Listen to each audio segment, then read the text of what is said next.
आज 1 जुलाई 2025 है। गजा में हुए विनाश की तस्वीरें पूरी दुनिया देख रही है, लेकिन क्या मीडिया ने हमें पूरी सच्चाई दिखाई? नोम चॉम्स्की और एडवर्ड हरमन की मैन्युफैक्चरिंग कंसेंट बताती है कि मीडिया कैसे सत्ता के लिए जनता की सोच को गढ़ता है।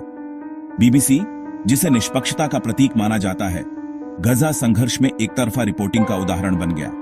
इसने इसराइल के हमलों को सैन्य कार्रवाई और फिलिस्तीनियों के प्रतिरोध को आतंकवाद के रूप में पेश किया।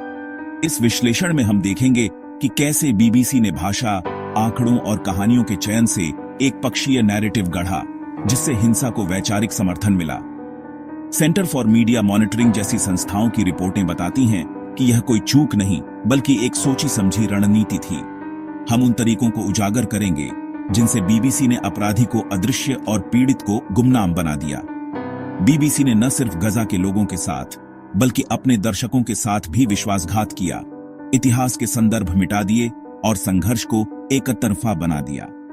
यह निबंध इसी खतरनाक प्रवृत्ति को समझने की कोशिश है, क्योंकि ऐसी पत्रकारिता लोकतंत्र के लिए जहर है। इस भाषाई पक्षपात ने फिलिस्तीनियों के आत्मरक्षा के अधिकार और उनके संघर्ष के ऐतिहासिक संदर्भ को मिटा दिया। बीबीसी ने शब्दों के जरिए इसराइल को पीड़ित और फिलिस्तीनियों को अपराधी बना दिया। यह सच की हत्या थी। आतंकवादी जैसे शब्द हमास के लिए बार बार इस्तेमाल हुए, लेकिन इस्राएली सेना की हिंसा को जवाबी कार्रवाई या सैन्य अभियान कहा गया। पत्रकारिता में शब्द हकीकत को गढ़ते हैं। बीबीसी ने गजा में भाषा का इस्तेमाल इस तरह किया कि इसराइली हमलों की गंभीरता कम लगे और फिलिस्तीनियों को आक्रामक दिखाया जाए। फिलिस्तीनियों के लिए मारे गए, मर गए जैसे निष्क्रिय शब्दों का इस्तेमाल हुआ, जिससे अपराधी अदृश्य हो गया। वहीं इसराइली पीड़ितों के लिए हमास द्वारा मारे गए जैसी सक्रिय भाषा अपनाई गई। बीबीसी ने इसराइली बयानों को कहा या रिपोर्ट किया कहकर पेश किया, जबकि फिलिस्तीनी पक्ष के लिए दावा किया शब्द का इस्तेमाल किया, जिससे संदेह पैदा हुआ। बीबीसी ने गजा में इसराइली सरकारी बयानों को प्राथमिकता दी, जबकि फिलिस्तीनी आंकड़ों पर संदेह जताया। इस भेदभाव ने अंतर्राष्ट्रीय जनमत को प्रभावित किया। यूक्रेन के लिए सहानुभूति, गजा के लिए चुप्पी।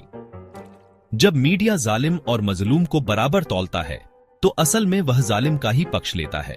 यूक्रेन में रूसी हमलों को युद्ध अपराध कहा गया, लेकिन गजा में इसराइली हमलों को सैन्य कार्रवाई या जवाबी हमला बताया गया। यूक्रेन में रूसी हमलों की बर्बरता और नागरिकों की मौतें प्रमुखता से दिखाई गईं, लेकिन गजा में फिलिस्तीनी मौतें बस एक संख्या बनकर रह गईं। आंकड़े झूठ नहीं बोलते, लेकिन कौन से आंकड़े दिखाए जाएं, यह पत्रकार तय करते हैं। बीबीसी की गजा और यूक्रेन कवरेज में यही फर्क दिखा। इस रिपोर्टिंग से दर्शकों के मन में यह धारणा बनी कि एक पक्ष की जिंदगी ज्यादा कीमती है।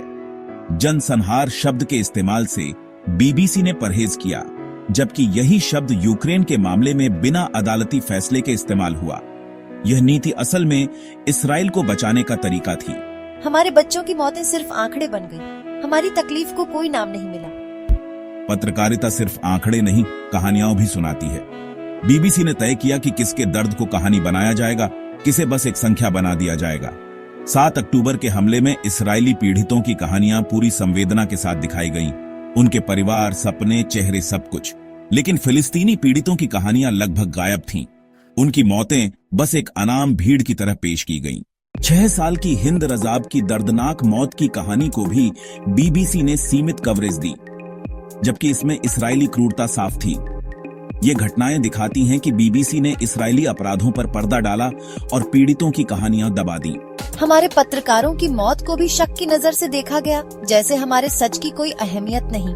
पत्रकार मोहम्मद भर की हत्या में भी बीबीसी ने इसराइली दावे को तरजीह दी, जिससे पीड़ित पत्रकार संदिग्ध बना दिया गया। बीबीसी ने इसराइली ऑडियो वीडियो को बिना स्वतंत्र जांच के सच मान लिया, जिससे दुनिया भर में भ्रम फैल गया। बीबीसी की गजा कवरेज को समझने के लिए 3 घटनाएं देखें: अल अहली अस्पताल हमला, पत्रकार मोहम्मद भर की हत्या और 6 साल की हिंद रजाब की मौत। अल अहली अस्पताल पर हमले के बाद बीबीसी ने इसराइली सेना के दावे को प्रमुखता दी, जबकि बाद में स्वतंत्र जांचों ने इन दावों पर सवाल उठाए। जब पत्रकारिता जालिम का हथियार बन जाती है, तो सच और इंसाफ की लड़ाई और भी मुश्किल हो जाती है। गजा की कहानी हमें याद दिलाती है कि मीडिया की हर बात आंख मूंद कर न माने, सवाल पूछें, सच तलाशें। ये मैन्युफैक्चरिंग कंसेंट का वही मॉडल है जो ताकतवर को और ताकतवर बनाता है। ऐसी पत्रकारिता लोकतंत्र के लिए खतरनाक है, ये नागरिकों को गुमराह करती है, न कि सूचित। बीबीसी के भीतर से भी विरोध की आवाजें उठीं। वरिष्ठ पत्रकारों ने इस्तीफा दिया, निष्पक्षता पर सवाल उठाए। जनसंहार जैसे शब्दों पर पाबंदी सच्चाई से डरने का सबूत थी। गजा पर बीबीसी की रिपोर्टिंग पत्रकारिता की सबसे बड़ी विफलताओं में गिनी जाएगी। यह संस्थागत पक्षपात था।